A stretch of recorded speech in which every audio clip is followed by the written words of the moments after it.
here this morning. Hope that God would just continue to bless for just a few minutes. Bless you, Lord. That's right. And I'll get out of the way and let Brother Mike come this morning. You know, I just begin to think that it seems like, you know, the world will try to tell you that when things are going bad, that where is God at in these times of heartache or tragedy, whatever it may be. And, you know, for me, I feel like it's times when everything's going good, Papa, that sometimes we forget God and we forget to give Him the glory for them things. And but you know, I find it to be like this, that it's when we're in our darkest hours and our deepest troubles, and that's when God is really there, Brother Chad, and when He shows up.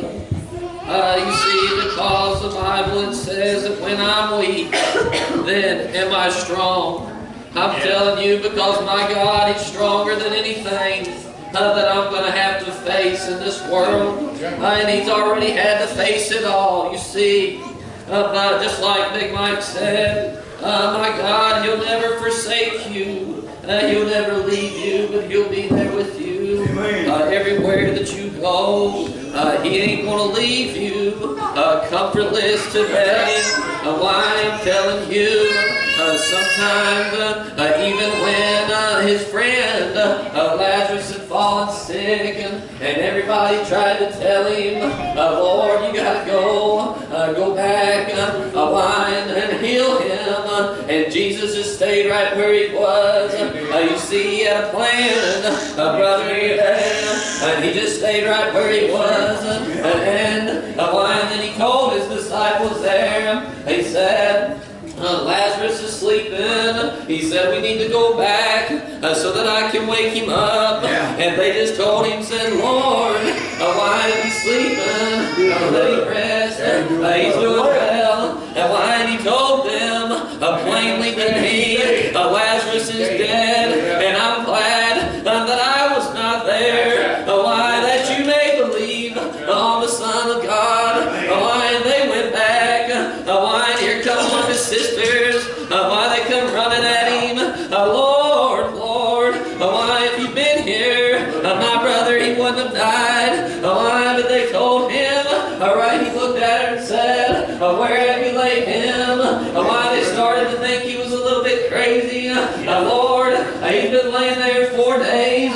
What in the world do you think you're going to do now? You're already too late. Why? But He just said, show me where you laid him.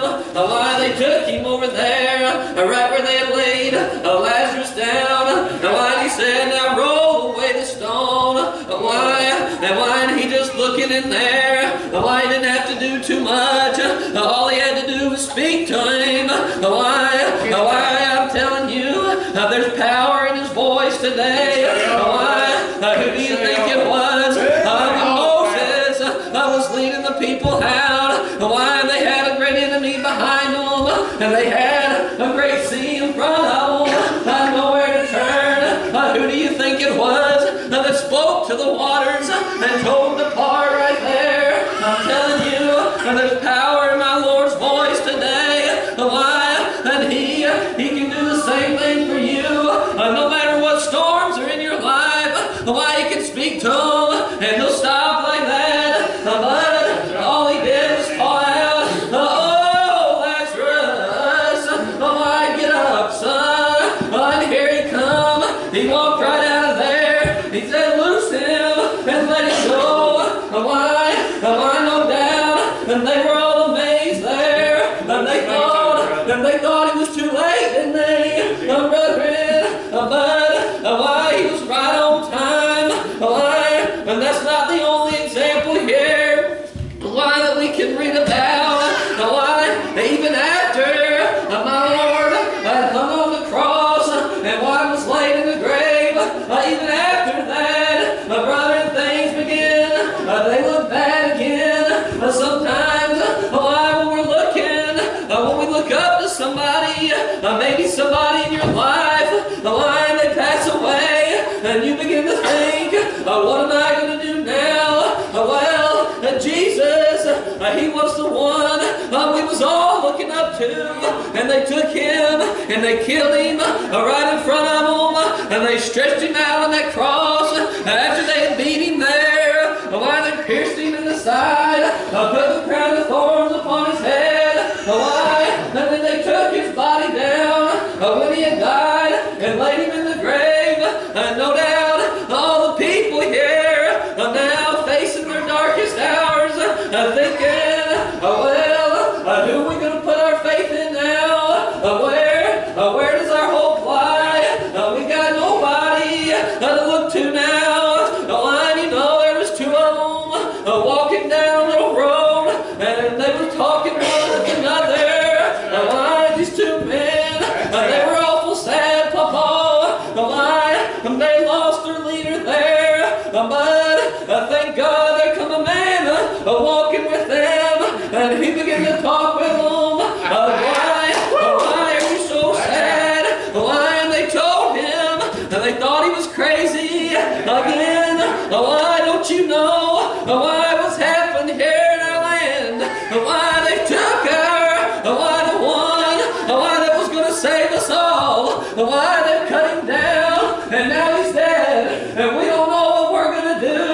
Why that man, Jesus, he began to open the scriptures to him. Why he took them all through it there. Why they just continued to walk. Why until they come by those men in the house right there. Why, and Jesus, I guess he was just going to keep on walking there. Why? But they begged him, no, sir, come in to our house.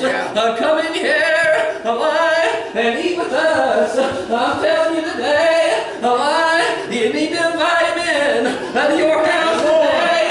Tell him why they can come in, and I'm telling you, he'll sup with you, and you with him. Why you need to.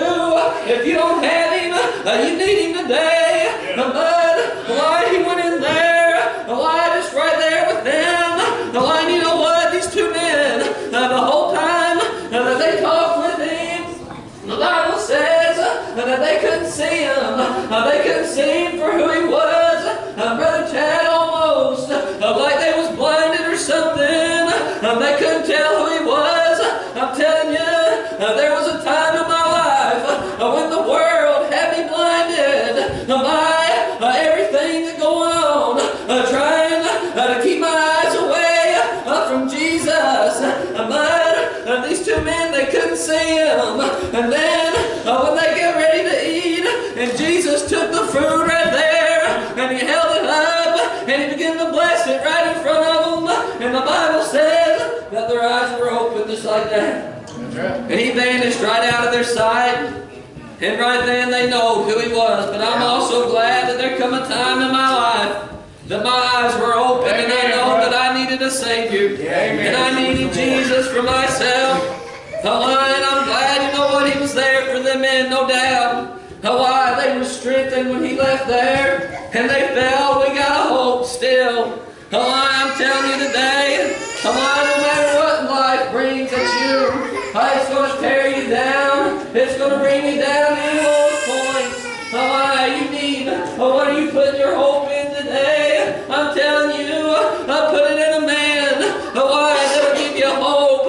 Not in this life only, but in the next. Man, where I'm going, there'll be no more trouble, no more sorrows. You know, there was another man, one time, that even, he just tried to do the will of his father. Oh, Stephen there, all he tried to do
phone never hit him. I believe he went to sleep right in the arms of Jesus. And I'm telling you, that's how it is today. Why men and women can say, why when we're in our darkest hours or our most troubled times, they can say, where is Jesus at really? But you know what? He was right there for Stephen. And you know what? I feel like he's going to be right there for me. Because I can feel him. I can feel him all over me. I felt him this morning. Why before he even got here, I could feel him. Why? I believe I started listening to Elder Ronnie when he was up here, and he sat right over here and he sang that song, Guide Me, Oh Thou Great Jehovah, Brother Chad, and I could just listen to it over and over, and I could feel the Spirit every time that I would. It just feels new to me, brother. Every time I listen to it, it just feels new, and that's the way the Spirit is today. I'm telling you, this is something that it don't get old, but it's new every time. You know, and I keep saying it, but God, He'll be there for you in your darkest hours. And that doctor that I've been preaching to you all about, and that I said cancer, but he's keeping the faith, and he's constantly posting on the social media and saying all these great things. Putting scriptures out there and telling everybody I'm all right. And here he is going through chemo, and the lion continues to go to the doctors and sometimes getting bad reports, Brother Thomas, but he's holding on. The lion, he keeps putting it out there and telling everybody, I'm okay. Everything is going to be all right. Why is he posting pictures of him standing there with his two little boys? And no doubt everybody worried sick about him, thinking, well, what in the world is that family going to do? Why, if he has to leave, why, what are the two little boys going to do? But I'm telling you today, my Lord, He'll be there for you in your deepest and darkest hours. He put a picture on there yesterday. I don't know if any of you have seen it. Why, out there in the baseball field, why, with his little boys, why, you know, it looked like the storm was getting ready to come. Behind him, all you could see was clouds. Brother, and he put that picture on there, and he said, tell me what you see behind me. And when you looked up in the shape of that cloud, I'm telling you the truth, Brother Mike, you can see the shape of a face. Why, looking down on him, I'm telling you today, I don't know where you stand today, but if you have the Lord in your life, I'm telling you, He'll be there for you. He'll look down on you. Why, you know what? When you do come to leave, I believe you'll be able to fall right into His arms, and He'll catch you. I'm going to tell this, and then I'm going to get out of the way and let Mike come. I've had this on my mind this morning, not sure why, but it kind of goes along with some of the things I've been saying. But when I was in college and I decided to come home and come back to U Pike and finish playing ball, you know, I thought, Brother Chad, you know, I'm pretty good. You know, I'll be able to go down there and I'll probably be a star. I thought I'd be the star of the team and be able to do some great things. You know, just thinking naturally, sometimes we get it in our head that we're awful good, Brother Mike. And I begin to think like that a little bit. And you know, my senior year, my very last shot at it, we was playing in a big conference tournament there. And I thought, oh well, this is my shot to really get it. Brother Greg, you know, we went down there and we was playing in the championship game, and the ball was in my hands, Brother James, and all I had to do was make my foul shots, and it come down to it by the end of the game, and I missed the foul shot, and the other team won the game, and we started back home. And when I got home, I had a man, he come to me, and he said, I gotta talk to you. He said, I got a big problem. And I said, well, what is it? And he told me, he said, I know the kind of life that you live. I know the things that you're doing when you're not on this court. He said, I know what them other boys is doing. He said, and I just can't figure out why God will let you lose this game. Why? And he said, it's trouble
Brother Thomas, when I'm weak, then am I strong. I'm telling you today, there's nothing great in us and me or any of these brothers here. But we got one thing that's great in common today, and that is my Lord. And I'm glad that He said He'll never leave us and He'll never forsake us. And I'm going to get out of the way, Brother Mike, and let you go.